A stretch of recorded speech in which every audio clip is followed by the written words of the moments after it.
C'était la nuit de Noël, un peu avant minuit, à l'heure où tout est calme, même les souris. On avait pendu nos bas devant la cheminée pour que le Père Noël les trouve dès son arrivée. Blottis bien au chaud dans leur petit lit, les enfants sages s'étaient déjà endormis.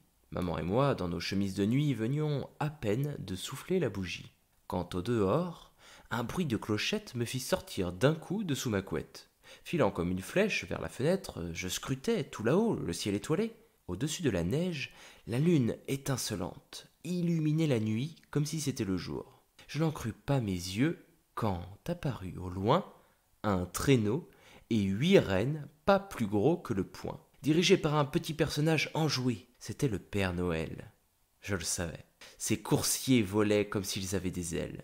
Et lui chantait afin de les encourager. Allez, tornade, allez, danseur, allez, furie et fringant. En avant, comète et Cupidon. Allez, éclair et tonnerre. Tout droit vers ce porche, tout droit vers ce mur. Au galop, mes amis, au triple galop. Pareil aux feuilles mortes, emportées par le vent qui monte vers le ciel pour franchir les obstacles, les coursiers s'envolèrent jusqu'au-dessus de ma tête, avec le traîneau, les jouets et même le Père Noël. Peu après, j'entendis résonner sur le toit le piétinement fougueux de leurs petits sabots. Une fois la fenêtre refermée, je me retournai juste quand le Père Noël sortait de la cheminée. Son habit de fourrure, ses bottes et son bonnet étaient un peu salis par la cendre et la suie. Jeté sur son épaule, un sac plein de jouets lui donnait l'air d'un bien curieux marchand. Il avait des joues roses, des fossettes charmantes, un nez comme une cerise et des yeux pétillants.